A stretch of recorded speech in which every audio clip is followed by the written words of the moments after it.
ご視聴ありがとうございます。解説担当のずんだもんなのだ。四国メタンよ。今回は村と村人をもっとリアルに生き生きとした世界にするモッドにフォーカスしてお届けするのだ。村と村人といってもいろいろあるわよね。例えば村自体を素敵な建築スタイルに変更したり、新しい職業を追加したり、コロニーを運営できたりするのもあるわよ。そういった様々なジャンルのモッドの中から今回お届けするのは、もちろんこのチャンネルの色である没入感向上系に絞ったのだ。それでは早速始めるわ。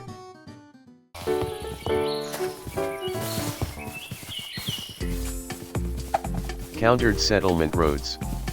村同士を接続する道路を自動生成するサーバーサイドモッドよ。モッドローダーはファブリック、フォージ、ネオフォージに対応。前提モッドはフォージとネオフォージの場合、シニトラコネクターとフォージファイドファブリック API を要求されるわ。主な機能や特徴。動的な道路生成。村同士をつなぐ道路を自動的に生成し、プレイヤーが広大な世界を探索する際のガイドとなるわ。そして村が険しい地形や広大な空間で孤立することがなくなり、世界全体に没入感のあるつながりを作り出すわ。水上の V。 海を越える際の道しるべとして機能し、海洋の横断を容易にするわ。ちょっとこの機能はチートっぽいのだ。豊富なオプション設定。道路の事前生成数や V の間隔の設定なんかが変更できるわ。Countered terrain slabs. 地形をより自然に見せることを目的としたクライアントとサーバー両方に必要なモッドよ。モッドローダーはファブリック、フォージ、ネオフォージに対応。前提モッドはフォージとネオフォージの場合、シニトラコネクターとフォージファイドファブリック API、ファブリックにはファブリック API も必要よ。主な機能や特徴。スムーズな地形生成。地表や洞窟内に自然に馴染むハーフブロックが配置され、探索時のストレスが減るわ。ハーフブロックのおかげで段差もスムーズなのだ。ついでにステップアップ系モッドも入れておくとさらに快適なのだ。多彩な素材。土、草、菌糸、苔、砂利、砂、粘土、深層岩など様々なブロックのハーフブロックが生成されるわ。環境への適応。ハーフブロックは元のブロックの特性を保持し、例えば砂のハーフブロックは重力の影響を受けるわ。インベントリ管理の簡素化。ハーフブロックを破壊してもバニラの素材ブロックがドロップするため、不必要なアイテムでインベントリが埋まることがないわ。ちなみに追加されたハーフブロックのレシピも既存のハーフブロックと同じレシピよ。設定変更。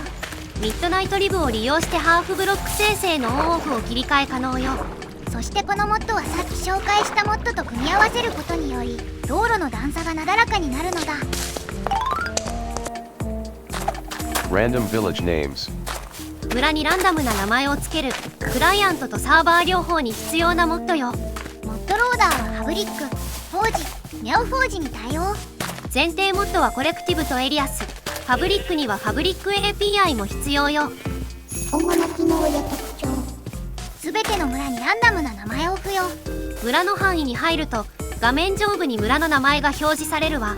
こんな感じに出るのだ。各村の中心にその村の名前が記された看板が自動的に設置されるわ。この看板は削除や名前の変更が可能で、空の看板を同じ位置に置くことで名前を削除することもできるわ。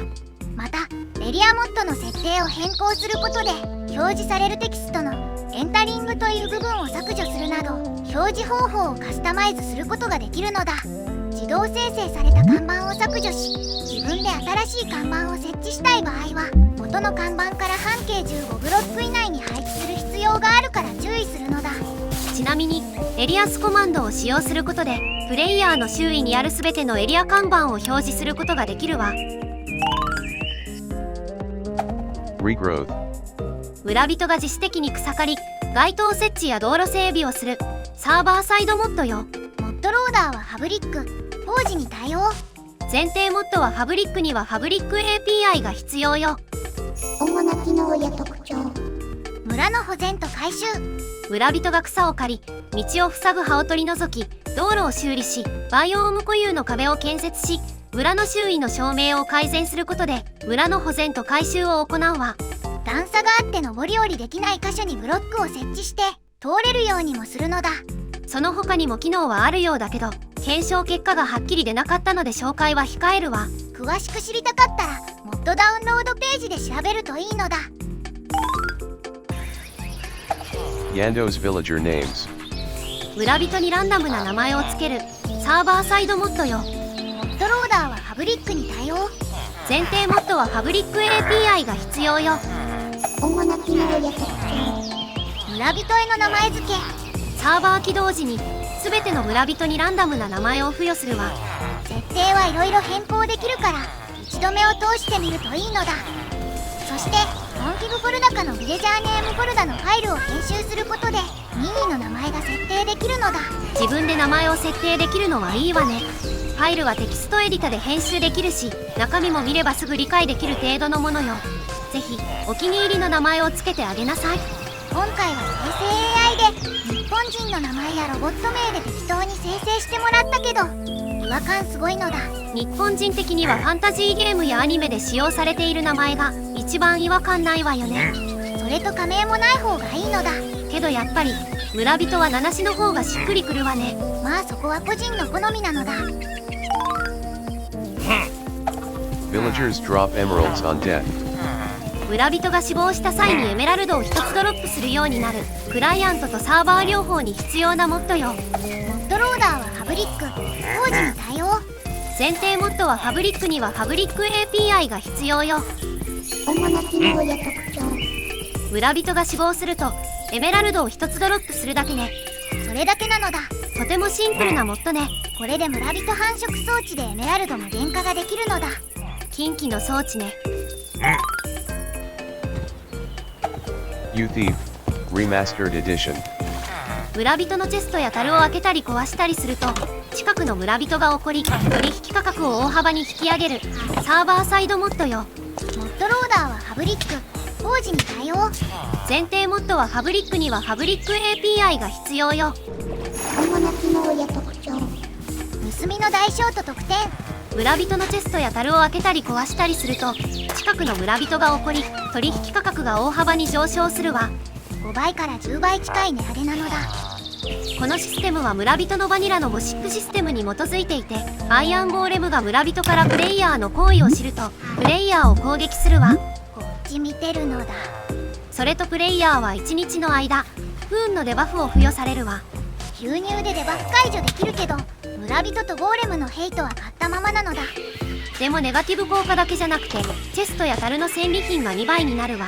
ゲーム開始時に村を漁る楽しみにプラスしてスリルが追加されてちょっとリアルさが増すのだ。 Liberty's Villagers. 村人のロジックを改善し行動を修正してより人間味のある村人にするサーバーサイドモッドよ。モッドローダーはファブリック、工事に対応。前提モッドはファブリックにはファブリック API が必要よ。主な機能や特徴。村人が日暮れ時にベッドを見つけられなかったり朝になって仕事場を忘れたり階段から飛び降りて何度も怪我をして死んでいく村人たち。そんな村人たちやゴーレム、猫などのロジックを改善してくれるのだ。基本的には設定をいじる必要はないけどどんな機能があるか設定項目を見ながら軽く紹介していくわ。村人ともっと仲良く一緒に生活している感が高まるモッドなのだ。ではここからはざっと設定項目について見てみるのだ。村人全般の設定項目よ。体力が回復したりパン以外で繁殖できるようになったり高地を荒らさなくなるのもいいわね。すべて無職にするとか縛りプレイ要素もあるのだ。次は経路探索の項目ね。職業ブロックやベッドの認識範囲が広がったり危険な場所を避ける経路を取ったりするようになるわ。村人がお利口さんになるのだ。次は職業別の項目ね。職種によってゴーレムや村人を回復するようになるわ。収穫物の種類が増えたり家畜餌やりしてくれるのはありがたいのだ。この機能のおかげで村に住むメリットが増えるわね。釣り人が釣りをしたり司書が本棚を見たりと生き生きしている感じが出ていいわね。そしてゴーレムや猫、ミツバチなども行動に関する設定があってとても充実した設定項目になっているわ。黒猫が満月の時にしかスポーンしないのは知らなかったのだ。このように様々な改善がなされているこのモッドを導入すれば村への愛着がより一層高まり世界への没入感が上がること間違いなしよ。